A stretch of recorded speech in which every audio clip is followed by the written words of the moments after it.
bàbá Ọlọ́fà náà tó kú báwo lẹ ṣe mọ̀ wọ́n sí. Ah, bàbá Olofa àná, àwọn àgbà òṣèré ni. Tá bá ń sọ̀rọ̀ nípa tíátà Yorùbá, àwọn bàbá Olofa àná, in fact, àwọn àgbà òṣèré tó jẹ́ kí eré Yorùbá wuyì, tó jẹ́ kí eré Yorùbá gbayì, tó jẹ́ kó wúyàn láti máa wò ni bàbá Olofa àná. Àwọn bàbá tó jẹ́ pé tó bá ń ṣe eré Yorùbá, wọ́n máa fi gbogbo ara ṣe, wọ́n máa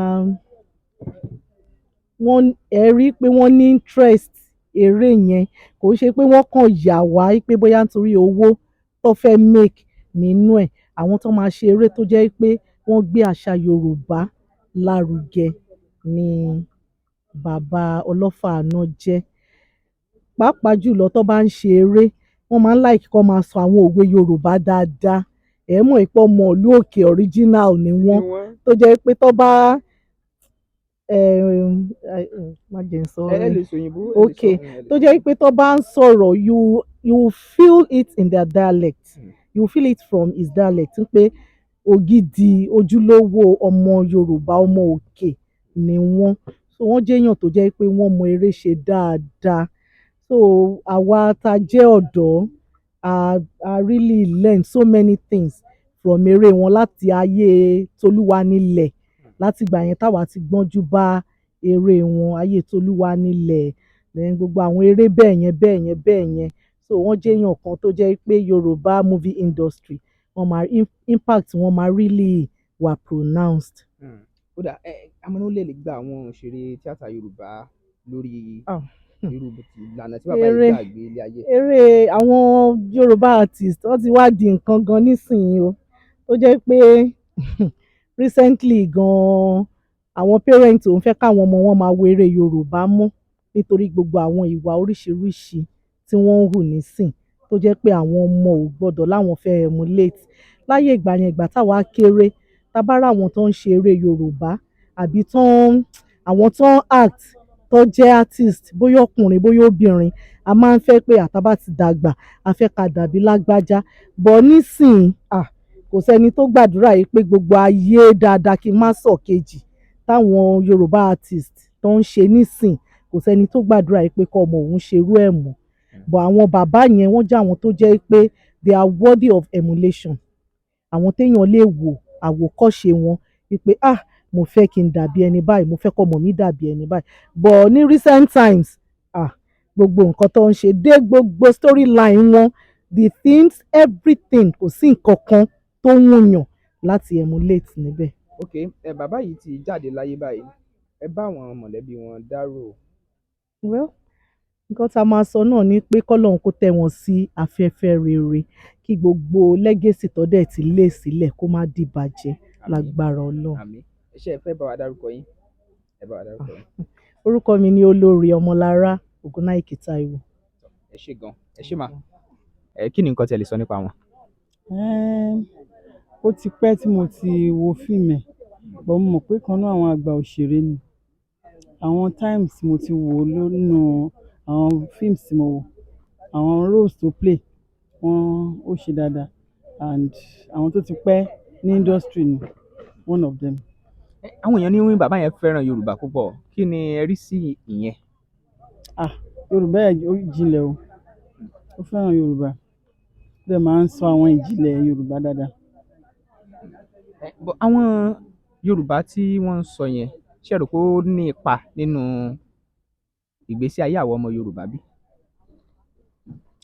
Mo gbàgbọ́ pé ó nípa nínú ìgbésí ayé wa. Lọ́nà wo? Àwọn ìjìnlẹ̀ Yorùbá lèmi mọ̀ tó máa ń sọ, tó nítumọ̀. Ǹjẹ́ ẹ rántí bóyá fíìmù kan, ìyẹn eré kan tí wọ́n ṣe, bóyá tẹ́ ẹ lè rántí?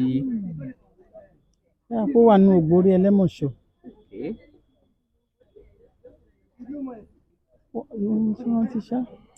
Ìyẹn mo rántí. Ó dà, kí wàá lẹ lè gba àwọn òṣèré tíátà lámọ̀ràn lórí wíwo àwòkọ́ṣe irú bàbá yìí?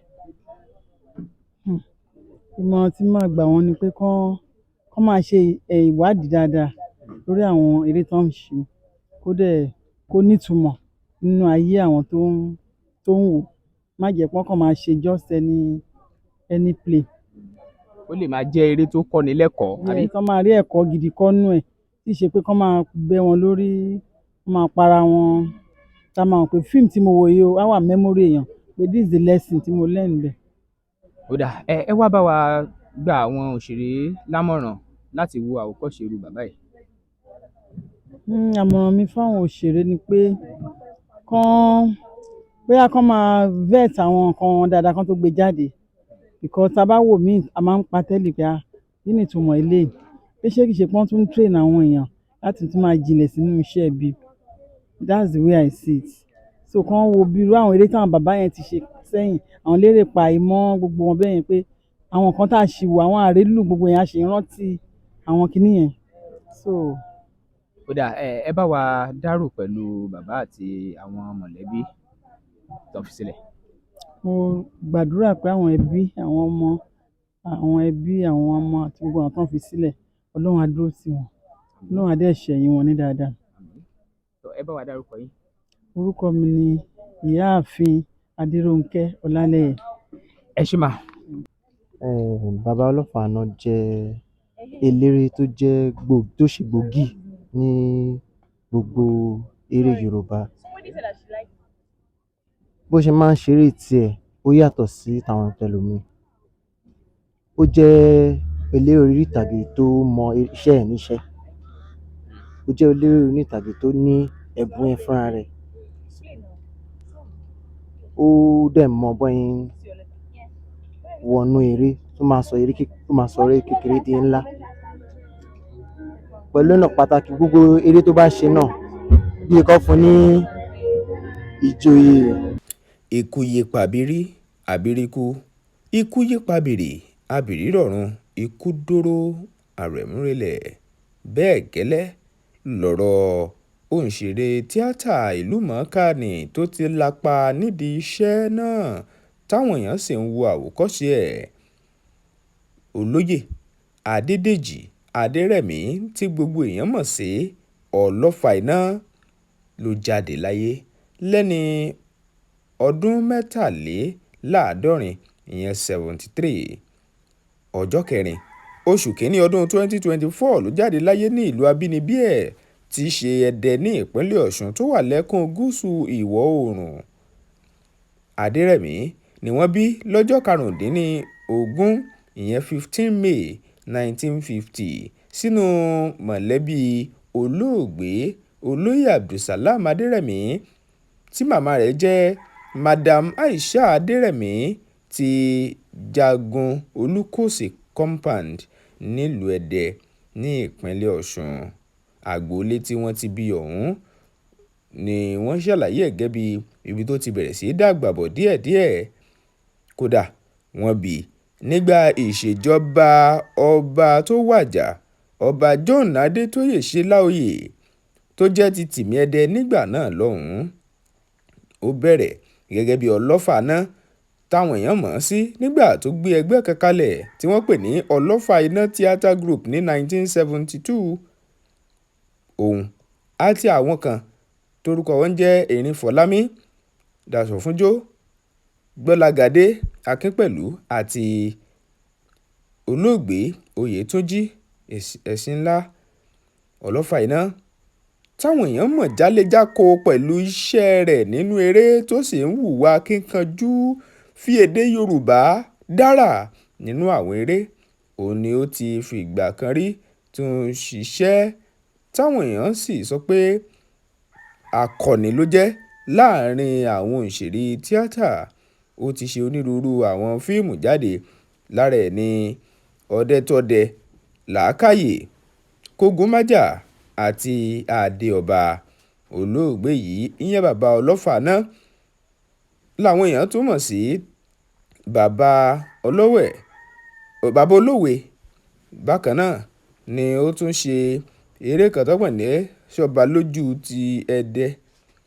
Ó tún gba oyè Ṣọ́ba lójú ti Ẹdẹ kó tó di pé ó jáde kúrò láyé.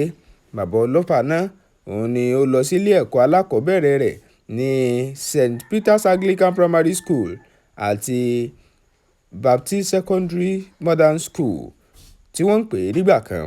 Bákan náà kò fi mọ́ síbẹ̀ yẹn nìkan, ó tún tẹ̀síwájú ó kọ́ṣẹ́ ọwọ́. Lẹ́yìn tó kọ́ṣẹ́ ọwọ́ ti àwọn tí ń gbẹ́gigbẹ́nà carpentry léyìí tí ó kọ́ lọ́dọ̀ Olúkòrédé furniture industry. Ó tẹ̀síwájú nínú pé àádáalé ayé. Ó tẹ̀síwájú ó kàwé díẹ̀ wọ grade 2. Níbẹ̀ ló ti wá padà ṣiṣẹ́ ní ẹ̀ka tó ń rí sí ọ̀rọ̀ iṣẹ́ àti ìrìnnà ní ìlú Ìbàdàn ní ìpínlẹ̀ Ọ̀yọ́ ìgbà náà láàrin ọdún 1970 títí di 1977. Kò mọ́ síbẹ̀ nìkan, ó tún ṣiṣẹ́ gẹ́gẹ́ bí eléyìí táwọn olóyìnbó ń pè ní maintenance officer ní ilé ìtura Dalasin ní Jericho reservation Ìdí-Ìṣin Ìbàdàn lọ́dún 1980 kó tó wá di pé ó fẹ̀yìntì láti ṣe iṣẹ́ eléyìí tó jẹ́ tí òǹṣèré tó dìídì ń ṣe díẹ̀díẹ̀ bí àbọ̀ṣẹ́tẹ́lẹ̀ tó wá múra sí tán. Kò mọ́ síbẹ̀ nìkan, bàbá Olofa náà ó ní ó tẹ̀síwájú nínú iṣẹ́ tíátà rẹ̀ eléyìí tó ti kọ́kọ́ kó ẹgbẹ́ jọ tó ń pè ní Olofa náà theatre group lọ́dún 1972 gẹ́gẹ́ bí mo ṣe mú tó yín létí. Níbẹ̀ náà ló ti máa bẹ̀rẹ̀ sí ṣiṣẹ́ akíkanjú láti jẹ́ jagunjagun Yorùbá nínú àwọn fíìmù oríṣiríṣi eléyìí tó ti ṣe. Àrí fíìmù kan tó ṣe eléyìí tí wọ́n ṣe àkọọ́lẹ̀ rẹ̀ eléyìí tá a sì ń wò lórí ẹ̀rọ amóhùnmáwòrán ti Nigerian Television NTV Ìbàdàn ní àwọn ọdún 70s. Bàbá Olofa iná òun ló jẹ́ wípé ó fi àwọn ẹ̀bùn tó lódùmarè tó kó fún àdé fáwọn èèyàn nípa bó tún ṣe máa ń kọ̀wé fíìmù ìyẹn kọ̀wé jáde ìyẹn script writing, script dialogue gẹ́gẹ́ báwọn eléèbó ṣe pé ó máa ń direct eré. Bákan náà ó ṣe oríṣiríṣi fíìmù tí ò tiẹ̀ ṣe kà tán. Lára àwọn eré tó ṣe ó ní Ìjà ọmọdé, Ìdààmú Ọ̀túnba, Èwe ọ̀run, Kábíyèsí Olódùmarè, Máyégún, Ẹjọ́ ń gbòòrò, Lísàbí Agbòǹgbò Àkàlà àtàwọn eré míì tó ti kópa. Iṣẹ́ akọ́ṣẹ́mọṣẹ́ rẹ̀ gẹ́gẹ́ bí òṣèré tíátà kò ṣeé fọwọ́rọ́ dànù. Bákan náà ó ṣì ń wà ní inú ọ̀pọ̀lọpọ̀ àwọn ènìyàn tí wọ́n máa ń wo àwọn fíìmù ilẹ̀ Yorùbá láti fi rántí pé bàbá yìí ẹ̀bùn pọ̀ jù àwọn olólùfẹ́ rẹ̀ tó fi mọ́ àwọn akẹgbẹ́ wọn nídìí iṣẹ́ tíátà gan kò lè gbàgbé bàbá Olofa náà. Ó ṣe àwọn nǹkan kankan tó jẹ́ èyí tó lọ jáléjáko lójú òpó ayélujára. Lára ohun tí bàbá yẹn ṣe láwọn àsìkò kan nínú àwọn fíìmù tó ṣe níbẹ̀ ló ti ní bá a gbọ́n bí ifá, bá a bọ̀ràn bí ọ̀pẹ̀lẹ̀, ayé ọ̀hún ò lọ títí, a ó padà kú náà ni. Ẹ gbọ́ bó ṣe sọ àtàwọn ohun míì tó sọ tó jẹ́ àpẹẹrẹ ìfirántí ẹ̀. Àyálò láyé o, tá a gbọ́n bí ifá, tá a mọ̀ràn bí ọ̀pẹ̀lẹ̀, ayé ọ̀hún ò lọ títí, a padà kú náà ni. N ló jẹ́ ń fẹ́ ká gbélé ayé ṣe rere. Ẹ jẹ́ á gbìyànjú ká pàjùbàálẹ̀ déṣu á lọ. Ká gbìyànjú ká jó kan tó dùn lẹ́ẹ̀dọ́mọ́. Torí gbogbo ń tá a bá gbélé ayé ṣe gbogbo ẹ̀ ní ó dìtàn. Tó o lọ́kọ, tó o bímọ, tó o àṣẹ̀ṣẹ̀ gbé orí Facebook tó yẹ pé àǹtí ẹ ti hàn bí ọlé ọdún kẹwàá rẹ̀ rí ní ọkọ kọ̀gbọ́pá kọ̀gbọ́po. Ṣé mọ̀ pé ó yẹ wọ́n ṣọ́ra ṣùgbọ́n kò sẹ́ni tí ó kìlọ̀ fún wọn. Gbogbo ń tá a bá máa ṣe ká gbìyànjú ká má fàṣejù kún. So ti yọ gbogbo tí ń ṣèyún kì í sọ̀dọ̀ òṣèré nìkan. Gbogbo ẹ̀yin ọmọ wa tẹ́ ẹ mọ̀wé náà tẹ́ ẹ mọ̀ tẹ́ ẹ mọ̀ yọ tẹ́ ẹ mọ̀ fi bọ́bẹ̀ ẹni wà lórí ẹ̀sìn tó fẹ́ ṣe déédéé sọ pé yóò tìrò náà ni àwọn alágbèlé ṣe fújà gbogbo tí wọn ò ní tí wọn lè fi pòkìkí ara wọn gẹ́gẹ́ bí ẹni ò ní èyí ni wọ́n máa wá kúnra wọn. Èmi ń ṣe nítorí obìnrin, èmi ń ṣe nítorí àti lu mọ̀lẹ́bí bí ń jìbìtì, èmi ń ṣe nítorí àti lu ìdílé ń jìbìtì. Yẹ pé lóde òní wọn alẹ́ ni wọ́n bá lú lọ́hùn ìjọba ifá ò mọ ọmọ owó lókùn ti mú yàn kí mọ́ tiẹ̀ sọ ń pa ẹ̀yùn torí ẹni ọba lèmi náà gbogbo ohun tí mú wọn ṣerú ẹ̀ náà nu a sì gbọ́dọ̀ ṣọ́ra fún un. A gbọ́dọ̀ ṣọ́ra fún ìwà àtiròbẹ́lẹ́sìn dọ́gba ìwà àgbèléṣe fújà torí pé o fẹ́ náwó òòlò lọ ọwọ́ àárín ìgbowó eléèlé torí pé bí ọ̀nàrẹ́bù kínní kan bá wá 1 million ni ó fún mi bí mínísítà kan bá wá 2 million ni ó fún mi lòjò bá bọjọ́ jẹ́ lẹ́nìkan kan ò lè wá bí ìnáwó ṣé kò ti dáràn jọ́kejì ó ṣeé ṣe kẹ́ ẹ mọ́ rí lù torí pé gbèléṣe fújà ni ṣé ti ọgbọ́n tẹ̀ ń wí pé ń fira wọn hàn láyẹn èmi wọ́n mọ̀ pé ìṣàwàdà torí ti gbogbo ayé ò rí ṣùgbọ́n tá a bá débẹ̀ ìníká lè rí mi kódà ẹ̀tẹ́ ní kàn rẹ̀ rírà ní kàn pupa ọ̀gẹ̀dẹ̀ ríran ní kàn gbogbo ní pupa ìṣúrú lóòótọ́ onímẹ́ta pọ̀ lẹ́dẹ̀ ṣùgbọ́n ojú mẹ́ta tó jẹ́ tọlọ́fà náà ò jẹ́ yọkan lọ so kí n wá hùwà kan ní ìsìn kí n lọ lu jìbìtì èèyàn ò lè pe bètí wọn èdú èbí ọba yà sí tó ti yọ òṣèré kì í lu jìbìtì wọn yìí sì ṣàṣejù àìsábà ṣàṣehàn ẹ ń bá ṣàṣehàn ẹ mọ ohun tí ọkàn rẹ̀ láì tiẹ̀ bá wọn sọ rárá ìgbà mélòó ni nǹkan fi tán irú àwa yìí ní ìsìn ìgbà àti rí ń jọ nǹkan yìí kò dàbí mọ́ nígbà tí ayé ogbó bá dákòókò wọn láàárín náà ó sinmi ìmí ọ̀sọ̀rọ̀ tí wọn ò ní gbọ́ ń ta ń bẹ̀ wọn ṣùgbọ́n ó ń ṣe wọ́n ní màjèsìn lọ́wọ́ àṣẹ̀ṣẹ̀ ráńdè màjèsìn ojú bàbá ti máa ń kọ́ yóò mọ̀ ṣe bíi kódógún irú ẹ̀ ni wọ́n àsìkò táwọn náà ní fèmí ẹ̀ wọ́n fẹ́ kí gbogbo ayé ó mọ̀ wọ́n bí ìbá ṣe pé kínní Yorùbá níbi sùn ẹni bá ta àádọ́ọ̀bù jẹ ni torí kí wọ́n má bàa wò pé kí ni à ń ṣe mọ̀jẹ̀ ń sọ jù láàrin ẹ̀hún èèyàn pé máa lọ ṣẹ̀ wọ́n torí ọ̀pọ̀lọpọ̀ wọn náà ọwọ́ wọn là ń tí ń rí nǹkan jẹ lóde òní ọ̀gá ẹ̀ bá ń ṣe sìn mẹ́rin 25,000 mo ní ìjọba gbọ́ pé wọ́n ló bù lórí fíìmù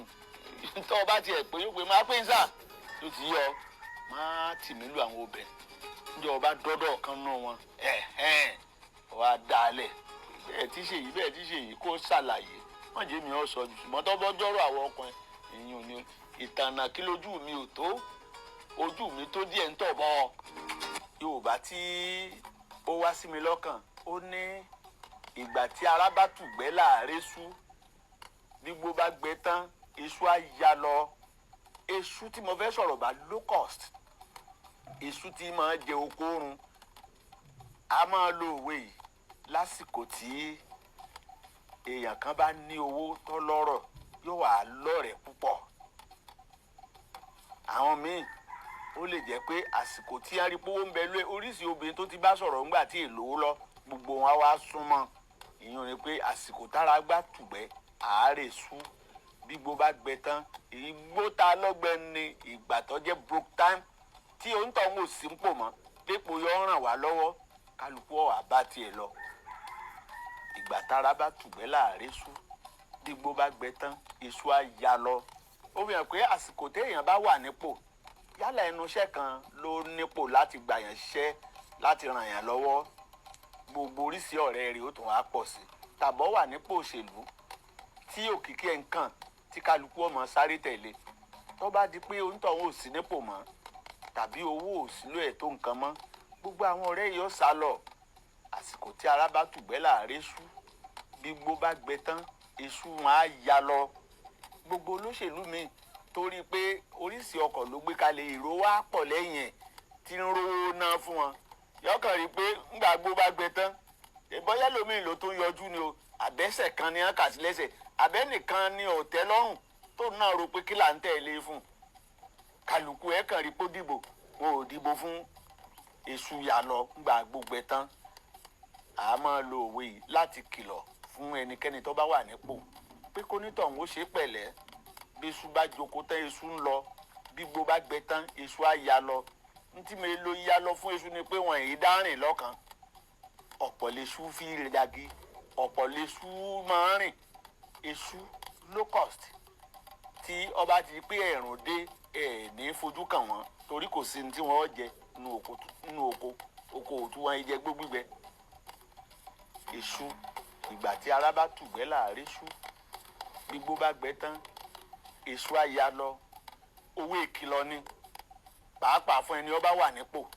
pé kó ní kálukú ṣe pẹ̀lẹ́ ọ̀wọ́ epo láráyé bá ní lá wọn ìbáyàn láwọ́ ẹ̀jẹ̀ kò níjú báyìí lọ fún olówó ìmọ̀wé tòní ńgbà míì tàn gbọ́n nǹkan tuntun ire o ti ṣídìí ọlọ́mọ ọ́lẹ̀.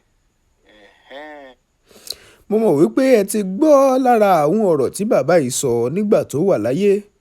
wọ́n ní ó kù nìbọn ró, ṣùgbọ́n kò sí bẹ́ẹ̀ ṣe gbọ́rọ̀ bàbá yìí, ìyẹn bàbá Ọlọ́fà náà tí èèyàn ò ní kẹ́kọ̀ọ́ tó jinlẹ̀ rinrin níbẹ̀. ọ̀rọ̀ pọ̀ nínú ìwé kọ́bọ̀ gẹ́gẹ́ báwọn kan ti sọ ọ́ ni. òun lọ̀rọ̀ bàbá Ọlọ́fà náà mú tiẹ̀ ń bẹ̀ ni ó pọ̀ nílẹ̀. ẹ̀yin èèyàn mi tí ẹ̀ ń tẹ́tí tí ẹ sì ń wo Bembeyeke TV lásìkò yìí, ẹ má yí kúò, ẹ má ìgbé kúò, ẹ farabalẹ̀ tó gbọ́ lára àwọn nǹkan míì eléyìí tó jẹ́ wípé ó lóun tá a fẹ́ fàyọ láti bẹ̀. wo ọmọkùnrin tó dúró lẹ́yìn rẹ̀ níjọ́ tí kámẹ́rà róòlù ni mo bí ògbórí ẹlẹ́mọ̀ṣọ́ tó ṣe pé jọ́kẹjọ aláti wá aṣọ ọkọ ọmọ ńlé wọn ọmọ fún láàyè ṣe mọ̀ pé ìbáwí ń bẹ láàrin wa ń gbà náà ọ̀wọ̀ ń bẹ ẹ̀rù wà. ìyàwó mi bímọ mo fẹ́ lọ́ọ́ ìwọ̀n nírọ́ unless you will lose your role. èmi sì fẹ́ràn iṣẹ́ pàápàá nítorí ọjọ́ òní wọ́n fi mí ṣe olúgbọ́n ṣe sì mọ̀ pé pàtàkì ni olúgbọ́n ní ilẹ̀ Ògbómọ̀ṣọ́. bó wàá ní ìkómọkànlá kò tiẹ̀ kúkú sówó àwa náà máa bọ́ lọ́n dúró gbogbo ìgbà náà ni. mo á ní bó láti wá ṣe Musiliu dáṣọ fúnjó ó mọ̀ bọ̀ Mọ̀dínà bímọ ọ̀la ní kó mọ ọmọ lọ ó ní kí ni kò ń sọ mi sọ tó bá rí so Musiliu dáṣọ fúnjó Musiliu lọ sọ yìí náà so sọ̀rọ̀ pé mo rí tàn yẹn pa. ọ̀rọ̀ rẹ o ọ̀rọ̀ pọ̀ kò wá mọ́ síbẹ̀ yẹn náà nìkan. bàbá Ọlọ́fà náà ó ṣàlàyé ohun tójú rí kó tó di pé òkìkí dé òkìkí kan tó ipò táwọn èèyàn wá ṣẹ̀ṣẹ̀ wá mọ bàbá yìí jákèjádò. ìyẹn fi hàn pé àwọn bàbá yìí ti ṣiṣẹ́ takuntakun kó tó di pé wọ́n dépò tí wọ́n dé yìí. ẹ̀ tún gbọ́ lára ọ̀rọ̀ wọn.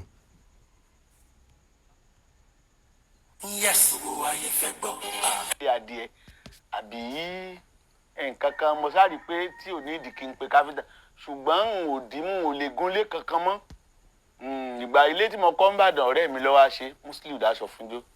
ìgbà tí mo sì dẹ́dẹ́ náà mo ti mọ ọ̀pọ̀lọpọ̀ èèyàn àwọn kápẹ́ńtà abẹ náà mo pè ọ̀rẹ́ mi kan ti ń bẹ tájọ wà ní community àárín àgọ́ là á pè ó ní bá mi ṣe ọ̀pọ̀lọpọ̀ iṣẹ́ tó bá jẹ máa ń di hámà mú. ṣe rí àsìkò tí a bọ́ di iṣẹ́ tíátà a rí i pé ntí ọ̀pọ̀lọpọ̀ máa tọpinpin àwọn ọ̀gá tá a bá ń gbà náà bí irú àwọn lérè pàìmọ́ wọ́n ń tọpinpin èdè Yorùbá ọ̀pọ̀lọpọ̀ àwọn audience náà láwọn olùgbọ́ wa Ògbédè ni ọmọ wí fún ẹni bá mọ Yorùbá sọ nípa èdè Yorùbá yìí ti wà lára mi nígbà mo ti wà modern school Baptist secondary modern school bọ̀dá kan bẹ à ń pè ní Ọdẹpẹjú ó ti kú nísìnyí ó ní tíṣà wa àwa bàbá Yorùbá bàbá àti nǹkan kan tí wọ́n máa ń pinnu ṣe pé artwork wọ́n da èdè Yorùbá pọ̀ mọ́ a mọ nǹkan á ṣiṣẹ́ ọ̀nà nígbà náà iṣẹ́ tó mọ̀ jù nù. bàbá òun ló bí ọmọ kan tó náà di pàtàkì lónìí ó ṣiṣẹ́ ní Adeleke University wọ́n ń pè bọ́ yẹn ní Abẹnugan Sunday Ọdẹpẹjú Ògúndìjí Ọdẹpẹjú ni bàbá òun jẹ́ ọ̀gá mi ni. nínú ìtàn mo gbọ́ wípé Ọdẹpẹjú yìí fáìgán ìlà tó kọ wọn ló gbé wá látọ̀run ni nígbà mo sì dàgbà tí mo dédé náà wọn ò jiyàn but ọ̀gá ti kú. àwọn gan ni á jẹ́ kí a mọ̀ pé èdè Yorùbá ó wúlò lọ́jọ́ iwájú torí máa jọ gbogbo wa lójú pé àkìlà ń kọ́nu Yorùbá èdè òyìnbó ń ló wù àwa ṣùgbọ́n àwọn eléyìí sáà ń takú òun àti bàbá àgbà náà òun alátìrágbìjì bí márùn tí ó kọ ẹ̀ ń wì fún àwọn méjì ní Baptist lọ́dún náà bàbá Yorùbá ni wọ́n àní à ń ti bọ́ àrùn lọ́rùn dandan àfi mo ṣe débàdàn tí mo sáré pé iṣẹ́ tíátà ó wù mí ọ̀pọ̀lọpọ̀ tí sì ń ṣe náà tí wọ́n fi máa admire wọn ni pé Ògbédè ṣe sì mọ̀ pé ńgbà mo wà lóko wa ọ̀pọ̀lọpọ̀ àṣà Yorùbá yìí ló yé mi ìdí ni pé kò kúkú sí ọ̀mọ̀wé kankan Yorùbá náà oríṣiríṣi àwọn alágbé bíi etí yẹrí wọn á wá sábà wá bí ọdún mo sáré pé ìgbà náà ni mo ti ń gbàdáwọn yìí bóyá ìranù ni kí n pè àbí bákan ẹni tó jéde Yorùbá òye mi wọ́n ní tí ọmọdé bá ń sàgbà bá ń sọ̀rọ̀ tọmọdé ọba dáhùn sí pọpẹ títí àmọ́ tí wọ́n ń sọ nígbà téèyàn bá ṣiṣẹ́ kan tí wọ́n ń kí kú iṣẹ́ sí àmọ́ kó ṣe dáadáa nù àwọn tó jẹ́ ọwọ́ mi lẹ́wùjù ni bàbá wa Adébáyọ̀ Fálétí pé Aládèjì ó gbìyànjú níjọ́ kan ló ní Aládèjì mọ́nísà kọ́fà ìwé tá a bá fẹ́ pè Yorùbá back cover kí n la lè lo Yorùbá orí Ọlọ́run kan fún mi ni mo ní bàbá back cover tá a bá pè lé èpo ńkọ́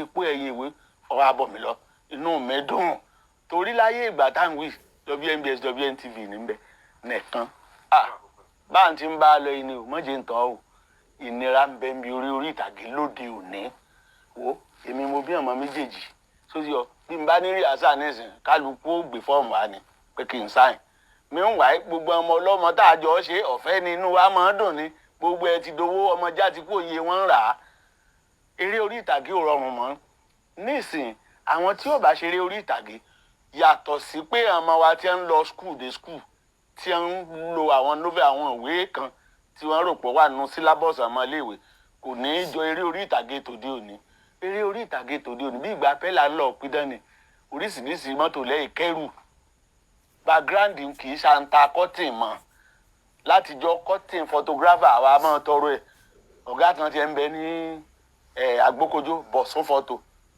bàbá àjẹ̀bù gbàbá lérè background tí ó lò mọ́ yóò kó fún wa yóò sì ń gbá ìgbà náà ìgbà náà a máa lo ṣáná táwọn haúsá fi máa ń create bedroom ṣọ́ọ̀mọ̀ kókó báyìí táàrù láfi kóra wọn sóti yọ nísìnyí kọ́ sáàyè èèyàn mọ́ ṣe stage ni lọ wo stage tẹ́ fẹ́ lò wà á create set lè ṣílẹ̀kùn wọlé ṣílẹ̀kùn jáde sóti yọ nísìnyí tó bá ń wò ó rí pé ọkọjá tí ẹnìkan lè dá ṣe eré orí ìtàgé ó nira ni kì í ṣe pé ọgbà yìí ó gbà yìí ẹ̀rẹ̀ àwò ńgbà bá mú odidi àgbébọ̀ adìẹ tá a fi ṣoògùn àtẹ wọn afẹ́ fi mẹ́yẹ ni o ẹ̀ṣọ́ ẹyẹ tó tóbi ju àgbébọ̀ adìẹ lọ ẹ̀ pé shortage ni èlò lẹ́ẹ̀ gba tíkẹ́ẹ̀tì lè gbà 5,000 ọ̀pọ̀lọpọ̀ sinimá ò tiẹ̀ ní jí ó jáde ńlé so ti ọ lóòótọ́ ńgbà tá a ń tẹ̀ra mọ́ home use video wọ̀nyí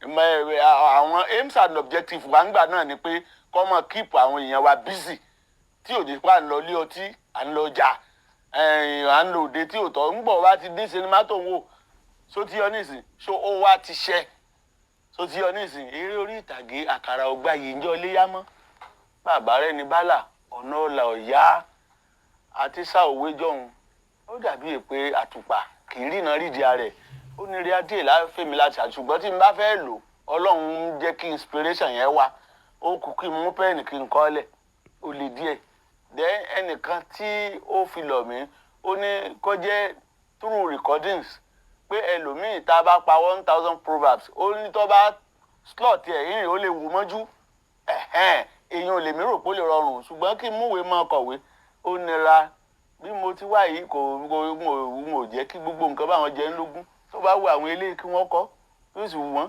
ọ̀pọ̀lọpọ̀ ọ̀gá tá a bá gbáyé náà kálukú lọ ó fi gbogbo ẹlẹ́ fáwọn ọmọ ni àtàwọn ọ̀rẹ́ so ìwé kíkọ́ mi ò ronú pẹ́ èmi ọ̀rẹ́ mi ti dá lé níjọ́ kan Látòyọ̀sí Àlàdé Arígbábuwó ó ti kú ṣé ẹ mọ̀ pé òun kàwé ṣùgbọ́n ó lákìkanjú nígbà bá kọ́kọ́ nígbà bá di pé a kò lọ sí printing kẹ́ní kan ni wọ́n mọ̀ pé iye báyìí ni tí ó edit ẹ̀ gbogbo oríṣiríṣi conditions wọn á ń wá ní kálukú ètò wọn bẹ̀ pé ṣe bẹ́ẹ̀ tí wọ́n jẹ́ Ọlọ́run mọ̀ fún mi so tí a bá ṣe tó bá dá ńgbọ́ àyìnbó ti ṣayé dẹ̀rọ̀ ó ti ń wà recorded so bá a tiẹ̀ pa àmọ́ ṣe jù bẹ́ẹ̀ lọ tàbí àwọn kan ń bẹ tí wọ́n jẹ́ ajínasẹ̀ tí jẹun ajígbọ́n ni irú ẹ̀ nìwọ̀ yìí gbogbo ń tó bá gbọ́ lẹ́nu mi ọ bá dá alẹ́ lórí rédíò dáadáa bíi pé mo gbọ́ lẹ́nu ẹ̀ tí ò má wàá ṣe wàhálà wèrè kankan mọ́nu so tí yọ ajínasẹ̀ tí jẹun ajígbọ́n ni ọmọ wọn ẹ̀yin náà ni ẹ̀yin pìrìsẹ́ńtà wa àgbàlódé ẹ béèrè ọ̀rọ̀ pẹ̀lú ìdùnnú làwọn yìí dáná ló ń gbà tá àkókò rà ńgbà ẹ bá gbé kalẹ̀ yóò dàbí ìpábà yín lẹ ti gbé so kò ní ìdí kí n ṣe wàhálà kankan ẹ̀sìn tó ṣáájú ti gba fọ́ọ̀sì náà ẹ̀yin lẹ wà lókè sábà mú kínní ọwọ́ yín tèmi My name is Aki Anabi. I'm a video. Ọ̀rọ̀ rẹ o, ó sọ bàbá yìí sọ bẹ́ńbẹ́yẹ́kẹ́ ọ̀rọ̀ jáde tó mọ́gbọ́n dání ara ń tà ń sọnù ìran Yorùbá òye pọ̀ ọgbọ́n pọ̀ kódà ó kọjá bẹ́ẹ̀. Bàbá Ọlọ́fà ná nínú àwọn ọ̀rọ̀ tó sọ yìí mo mọ̀ wípé a ti rí ọ̀pọ̀lọpọ̀ ẹ̀kọ́ àti ọ̀rọ̀ dìmú nínú ẹ̀. Èyí ni bí bàbá Ọlọ́fà ná bó ṣe kú òun lẹ́gbọ́ báyìí. Ẹ farabalẹ̀ kí n tó bẹ̀rẹ̀ sí mú jáde. Ẹ má gbàgbé pé ẹ lè subscribe bẹ́ẹ̀ yóò báyìí tí subscribe sí Bembeyeke TV. Ẹ tẹ notification bell option all.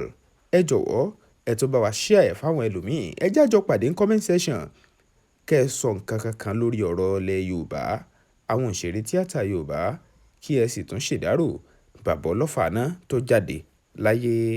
Àdúgbò Wákàjáyé ní ìlú Ẹdẹ ní ìpínlẹ̀ Ọ̀ṣun la wà yìí nílé olóògbé olóyè Adédèjì Adérẹ̀mí gbajúgbajà òṣèré tíátà ilẹ̀ wa ni tí gbogbo ènìyàn mọ̀ sí Ọlọ́fà iná. Bàbá Ọlọ́fà iná òjijì ni gbogbo ayé gbọ́ wípé bàbá jẹ́ pé Ọlọ́run ní alẹ́ àná ọjọ́ 4 oṣù kínní ọdún 2024. Ìṣẹ̀lẹ̀ náà bá ọ̀pọ̀lọpọ̀ àwọn èèyàn níjà fún, ṣùgbọ́n láàárọ̀ yìí nígbà tí Aláròyé dé ilé wọn, ètò tí ń lọ lọ́wọ́ fún ìsìnkú bàbá, bẹ́ẹ̀ náà ni àwọn èèyàn dẹ̀ ti ń dé lọ́kọ̀ọ̀kan èjèèjì láti ṣe ẹ̀yẹ ìkẹyìn fún bàbá Ọlọ́fà náà tó dolóògbé. Ibi tí bàbá yóò wọlẹ̀ sí tí wọ́n á sùn sí ní aago 4 ìrọ̀lẹ́ ọjọ́ òní ni wọ́n ti ń ṣètò lọ́wọ́ níwájú ilé wọn yìí. Àwọn ọmọ, àwọn aya, àwọn ọmọ ojúlùmọ̀ nínú eré tíátà ni wọ́n ti ń dé lọ́kọ̀ọ̀kan èjèèjì láti ṣe ẹ̀yẹ ìkẹyìn fún bàbá Ọlọ́fà iná ní aago 4 ìrọ̀lẹ́ òní. Bí ètò náà bá ṣe ń lọ, Aláròyé yóò máa jẹ́ kí ẹ gbọ́. Ìyẹn jẹ́ lásìkò tí Aláròyé ṣàbẹ̀wò síbẹ̀ lọ́jọ́ ìsìnkú bàbá Ọlọ́fà ná. Ọ̀rọ̀ pọ̀ èyí túmọ̀ sí wípé bàbá yìí bàbá olóye ni tó yẹ kéèyàn ó máa mú láti inú òye rẹ̀. Ìran Yorùbá ò lè gbàgbé yín fún akitiyan iṣẹ́ tí bàbá Ọlọ́fà ná tó ti ṣe látàrí pé kí èdè Yorùbá kó lè máa tẹ̀síwájú. Àṣírí kan wá rèé, àṣírí ọ̀hún sì ni wípé gbogbo ìgbésẹ̀, gbogbo ìtẹ̀síwájú àti ìlàkàkà eléyìí tí ẹ̀dá bá ń ṣe nílé ayé kì í kàn wá lásán láì ṣe pé èèyàn ṣiṣẹ́ tọ̀ ọ́. Bàbá yìí ti fi ìgbà kan ṣiṣẹ́ takuntakun tẹ́tí bẹ̀lẹ̀ jẹ́ múra sí èdè Yorùbá, òun ló jẹ́ kó lè rọ bàbá yìí lọ́rùn. Mo sì mọ̀ wípé ó máa ń dùn ún mọ́ wa bá a bá ń gbọ́ bàbá yìí, bá a bá ń wo bàbá yìí ó ń dùn ún mọ́ wa nítorí àwọn èdè Yorùbá tó jẹ. Èyí ni màá fi wá rọ gbogbo ẹ̀yin tí ẹ̀ ń tẹ́tí wò wá tàbí gbọ́ wa ní gbogbo ìgbà wípé ẹ bá wa lọ sí Bembeyeke comedy ní YouTube wa. Níbẹ̀ gan àwọn ọ̀rọ̀ tó ní ṣe pẹ̀lú ìgbélárugẹ àṣà àti ìṣe Yorùbá lóòótọ́ a máa pani lẹ́rìn o, ṣùgbọ́n ẹ̀kọ́ wà ń bẹ̀. Ẹ lọ sí Bembeyeke comedy ní YouTube yín. Ìgbà náà gan lẹ́mọ̀ ohun tí à ń sọ jinlẹ̀jinlẹ̀. Ẹ subscribe sí Bembeyeke comedy. Ẹ subscribe sí Bembeyeke TV. Ẹ tẹ notification bell option all. Ẹ dẹ̀ share ẹ̀ fáwọn ẹlòmíì. Ní báyìí mo fẹ́ kí a gbọ́ ọ̀rọ̀ láti ẹnu àwọn èèyàn kan tí wọ́n súnmọ́ bàbá Ọlọ́fà ná. Ní Adérẹ̀mí Adétúnjì ọmọ obìnrin inú bàbá Ọlọ́fà ná. Èmi náà ni mo lọ, àwa náà láti ń tọ́jú wọn láti ìgbà tí ọ̀rọ̀ àìsàn yìí ti bẹ̀rẹ̀. Èmi náà mo dẹ̀ gbé wọn kúrò lọ́sítù, èmi náà mo gbé wọn wá sílé. 73 years, wọ́n máa tó 74 by May. Ìta náà ti lè ròyìn wọn nítorí tèmi bá sọ mélòó ni mo fẹ́ sọ nípa wọn. Mélòó ni mo fẹ́ sọ nípa wọn. Bàbá jẹ́ nǹkan tó fẹ́ràn, ó fẹ́ràn ọmọ ẹ̀, ó dẹ̀ fẹ́ràn ara ilé, ó fẹ́ràn àlejò. Kò sí àlejò tó lè bá ní problem dọ́dọ̀ bàbá tí bàbá ò ní wá solution sí. tó bá jẹ́ pé last kọ́bọ̀ bàbá máa make sure kó take care nìyẹn. So àti ọmọ tí wọ́n tọ́jú ó pọ̀ ju ọmọ tó finú wọn bí lọ́gán. So a ṣàdúpẹ́ fọlọ́run. Láago 4 yìí wọ́n máa gbé bàbá sí kòtò, ṣùgbọ́n nígbà tí gbogbo ẹbí bá ṣojú jọ la ṣe máa mọ báwọn náà ṣe fẹ́ ṣe ètò. Alhaji Abraman Akesede Adetunji, àbúrò Olofa iná láti ilé ìjagun Olúkòsì Ẹdẹ. Kò sígbà mo gbọ́ ń pa rẹ̀ ni pé ojoojúmọ́ lèmi rẹ̀ ríra láti ìgbà tó ti bẹ̀rẹ̀ òsìkì. Kò sí ọjọ́ kan tá à ní ríra. It is not a predetermined àìsàn pé báyìí ni wọ́n kàn rí pé àwọn weak láti gbé lọ hospital. A gbé lọ sí Tẹ̀dẹ̀ ní Muslim hospital, a gbé kóńbé, a gbé lọ LATEC, láti LATEC àwa gbé lọ sí OAU ní Ifẹ̀ ní intensive care. Kò ṣe é máa ròyìn tán, èèyàn ò fi rọ́kun téèyàn bá ti sọ àsọjù, nítorí pé is all in all Ọlọ́run kan sí ní àkàndá ẹ̀dá débi pé kò sẹ́ni tó déwájú rẹ̀ bí èèyàn bá ronú débẹ̀ náà rẹ̀ ó dùn, ó sì jẹ́ ẹnìkan tó ṣe pé bàbá Ọlọ́pàá náà fẹ́ débi kan lọ́la wa ní ó ti wọ́ sọnù. Àti kí n wẹ̀ níwọ̀n kú ní fara mi rún mú ẹ̀jẹ̀ á máa lọ. Àfi ẹni tó bá fẹ́ jẹ ìyà níwájú Ọlọ́run, kò síbi tá a pè sí tí ò ti represent the glory and the image of Ọ̀ṣun, Ẹdẹ, Àjàgún Olúkòsì in particular. Gbogbo nǹkan ló ṣe é kọ́pì, ìwà ò ṣe é wù, kò ṣe é kọ́pì. Ìfínìwà bó bá ti lè mọ yọ̀ mọ́ ọdún kí Ọlọ́run Olódùmarè kọ́ dákun kí wọ́n lè rí ìwà rere emulate lára bàbá Ọlọ́pàá náà bó náà ṣe ṣe, torí pé kò sẹ́ni tí ó mìíràn tó dúró ní jì. Àwọn kan náà mọ ara ìdá Ọlọ́pàá náà rí, ṣùgbọ́n dáadáa rẹ̀ pọ̀ ju àìdá ẹ̀ lọ.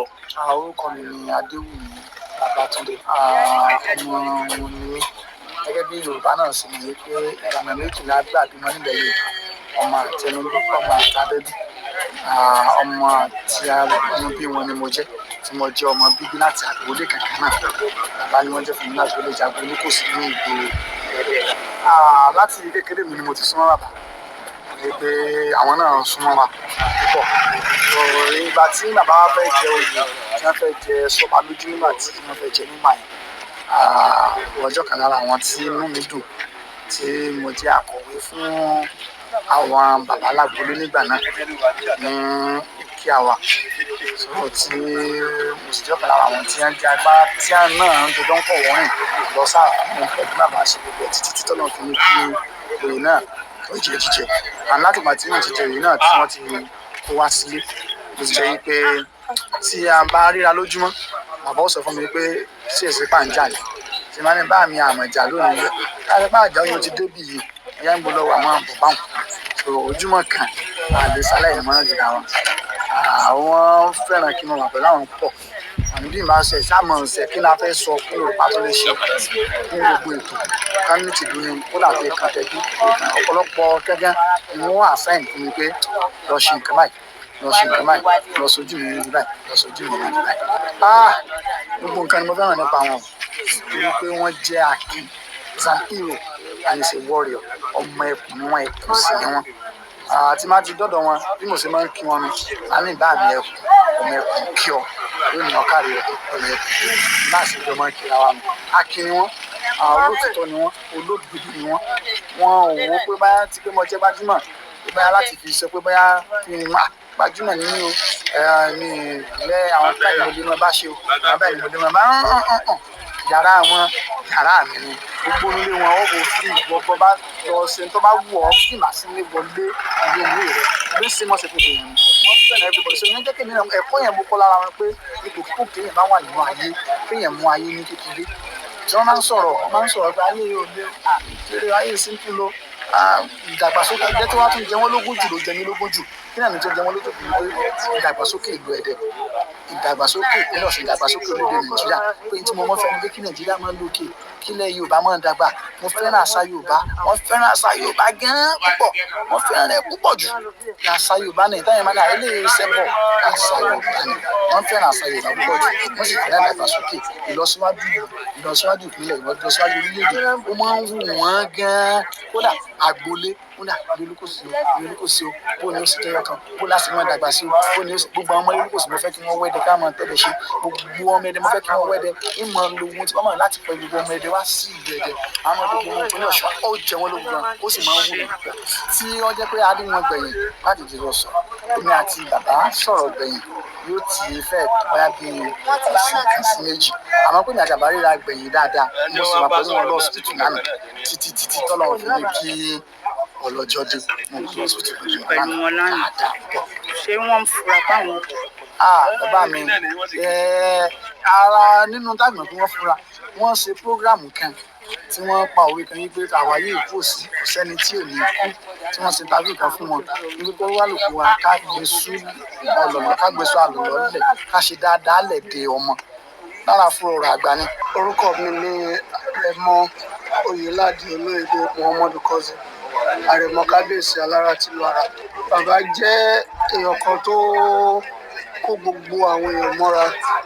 In fact bàbá jẹ́ èèyàn tí ò kì í fojú pa ẹnikẹ́ni rẹ́ lábẹ́ bó tilẹ̀ kó rí bóyá ọmọdé ní ẹni bóyá gbà ní bóyá èèyàn tó tóbi ní society ni àbí èèyàn tó kéré tó a lè gbọ́rú ikú wọn irú wa ẹ̀ka máa wà ń bẹ̀ nínú ká fẹ́ lọ ibi tó jẹ́ agbọ́dọ̀ pátì láti wá ṣe ẹ̀kẹ́ olójẹ́ ká wà ń bí lẹ́nu nítorí pé bàbá èèyàn dáadáa ni wọ́n jẹ́ fún mi láti ìgbà tó ti bí mi tí mo ti gbọ́jú láti mọ́ wò wọ́n bọ̀ pé àwa jọ súnmọ́ra báyìí kò tí ì ju bí ọdún bíi 8 sẹ́yìn tẹ́ pé lẹ́yìn ìgbà tó darí wá sílé lẹ́dẹ̀ so mo wà nínú àwọn èèyàn tó máa ń gbàmọ̀ràn lọ́dọ̀ wọn tó tajọ jẹ́ alábàáṣe in fact the last time tẹ́mi rí wọn kọ́ ẹ̀ka tó gbọ́n papọ̀ wọn ọjọ́ naming ceremony ọmọ mi that was last May and wọ́n ní láti wá pé Àrẹ̀mọ ló ń ṣèkó wọn mo gbọ́dọ̀ débẹ̀ nítorí pé èèyàn dáadáa ni we exchange pleasantry and it was so unfortunate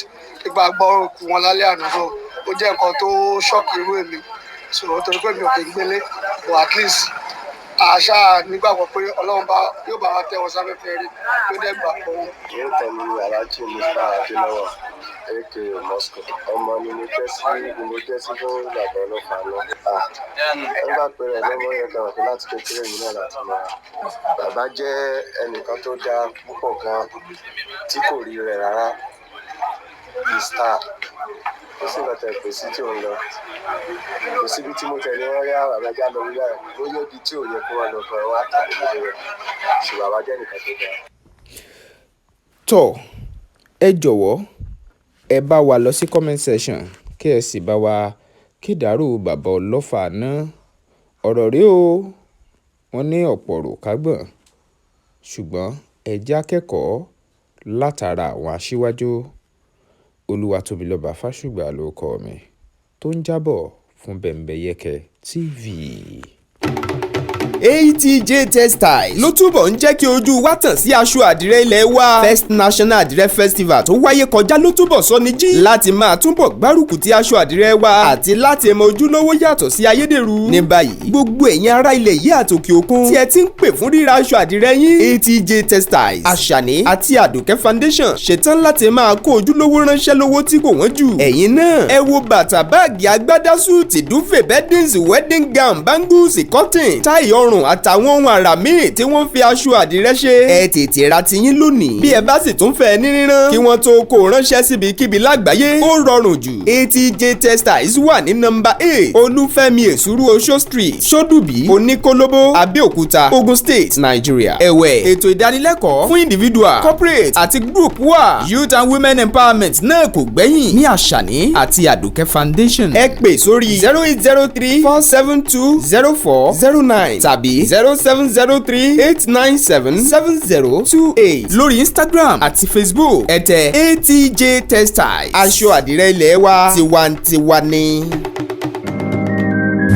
Fash Express Logistics Services has gone far, even beyond your imagination, to serve you better in Ibadan and beyond. Fash Express Logistics Services has proven integrity to make you get whatever you want, wherever you are, and whenever you wish. Our services include global and local courier services, e-commerce, express delivery, pickup and delivery, and a lot more. Your convenience and safety of your parcels and luggages are so paramount to us. For further inquiries, please call Fash Flash Express Logistics Services on 0906 727 0530 and 0805 467 5088. The Flash Express Logistics Services. Your convenience is our priority.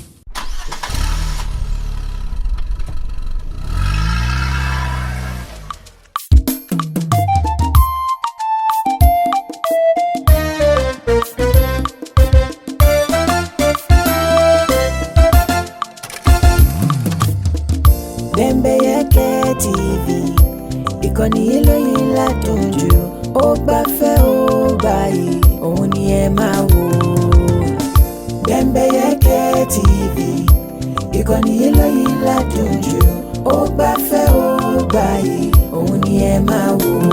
àwọn ètò tó mọ́gbọ́n wá lóríṣiríṣi ń bẹ níbí ojúlówó ìròyìn ẹ̀gbọ́n tiwa ní í ṣe torí ẹyẹ bí ọ̀gìn òsì kìnìún lọ bá ẹran ojúlówó ìsọfúnni ló mú wa dá wọn yọ. BEMBEYEKE TV ìkànnì Leyin ládùn jù ó gbafẹ́ ó gbayì òun ni ẹ máa wò.